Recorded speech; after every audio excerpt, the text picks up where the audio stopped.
Turismo em Foco com Bayard Boiteux, direção Fernando da Costa Machado. Hoje vamos falar sobre as grandes religiões. E vamos começar nos referindo ao islamismo.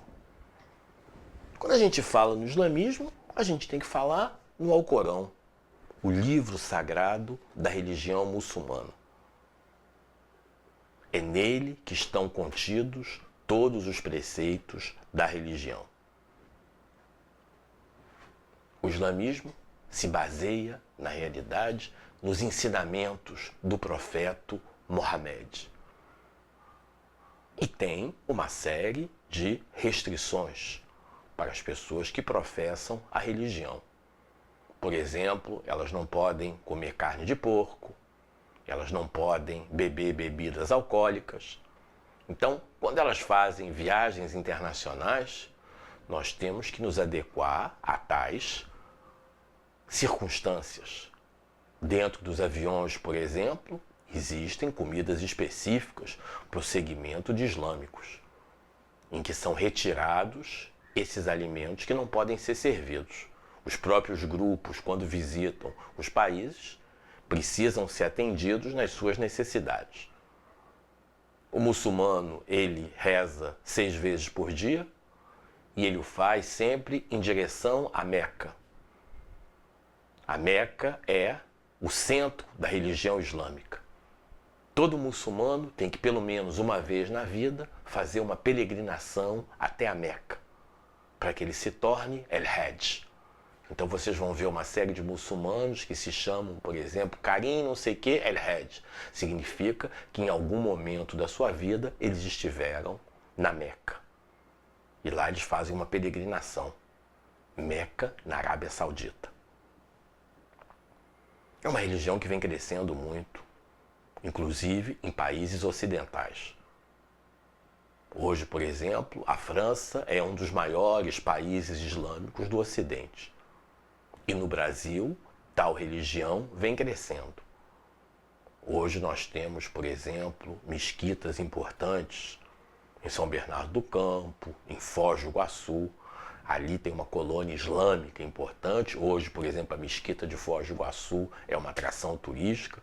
Tem uma escola onde as crianças aprendem lá em Foz do Iguaçu mesmo os preceitos da religião islâmica.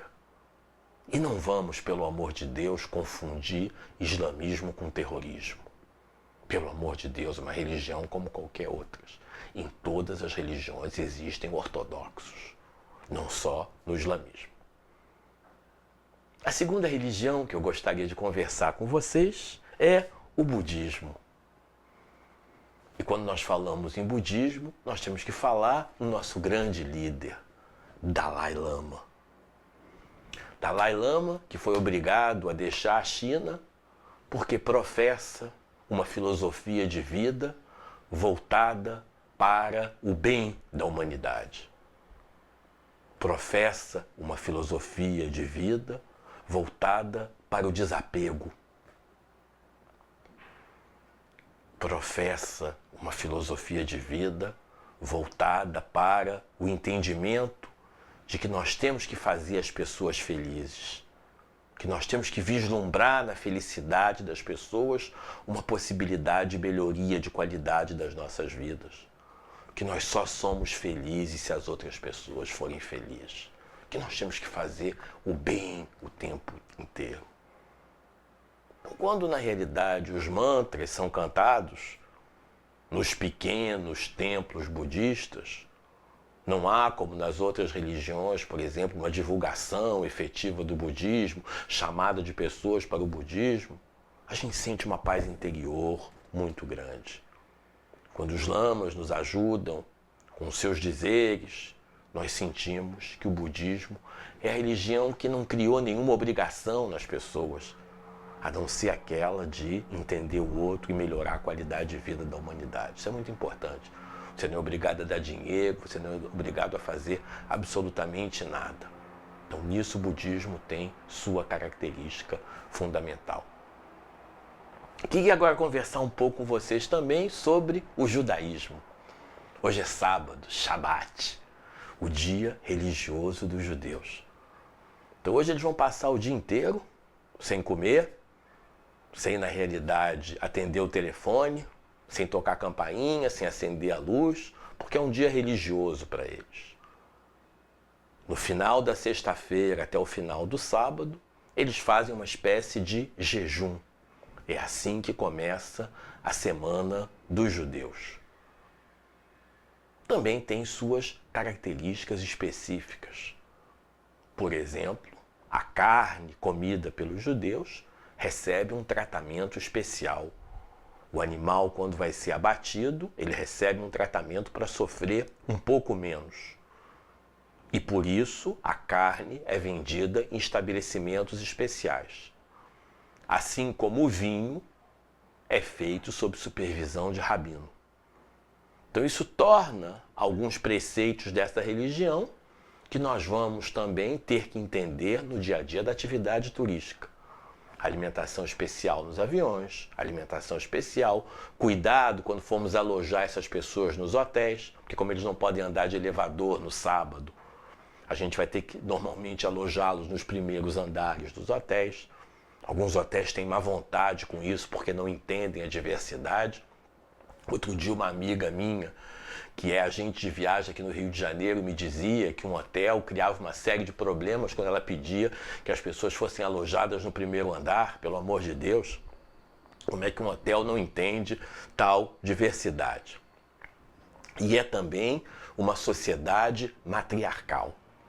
Quem manda é a mãe, porque é a mãe que concebe. Então só é judeu quem for concebido em ventre judeu.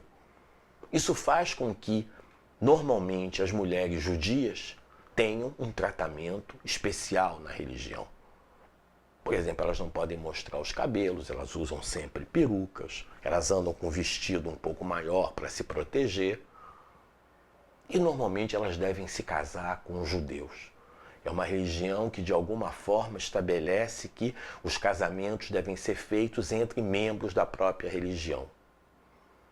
Sobretudo no caso de homens. Porque se um homem se casar com uma goia, uma não judia, na realidade o seu filho não será judeu. Então, para a família dele, isso pode trazer alguns problemas. A aceitação dessa mulher não judia na família vai ser difícil, muito difícil. Ela normalmente terá que se converter ao judaísmo para que ela possa ser bem aceita dentro da sociedade judaica. E isso em função de tal preceito. Quando a gente quer saber um pouco mais dessas religiões, a gente tem que viajar pelo mundo para poder entendê-las um pouco melhor. Entrar no mundo árabe e ver na realidade como é que as religiões podem conviver com o desenvolvimento, como é o caso de Dubai. Verificar políticas específicas que essa religião gera, como é o caso do Irã, em que a gente tem faculdade só para homens, faculdade só para mulheres, em que quando um homem, por exemplo, dá aula para mulheres, ele o faz através de teleconferência. Então, todas essas religiões vão gerando comportamentos específicos nos seus países. No caso, na realidade do judaísmo, quando você vai para Israel, tem que se preocupar muito com os preceitos. E é bom, por exemplo, que você passe um fim de semana num kibbutz, onde as crianças são educadas com os mesmos tipos de estímulo, independendo de sexo, para que você entenda um pouco melhor o problema da gestão religiosa e da gestão administrativa. E no caso do budismo, você deve, na realidade, passear um pouco pela Ásia. São muitas outras religiões que existem. Mas eu trouxe hoje 3 exemplos para vocês. E eu espero, no próximo Turismo em Foco, conversar sobre outras religiões. Muito obrigado e boa viagem.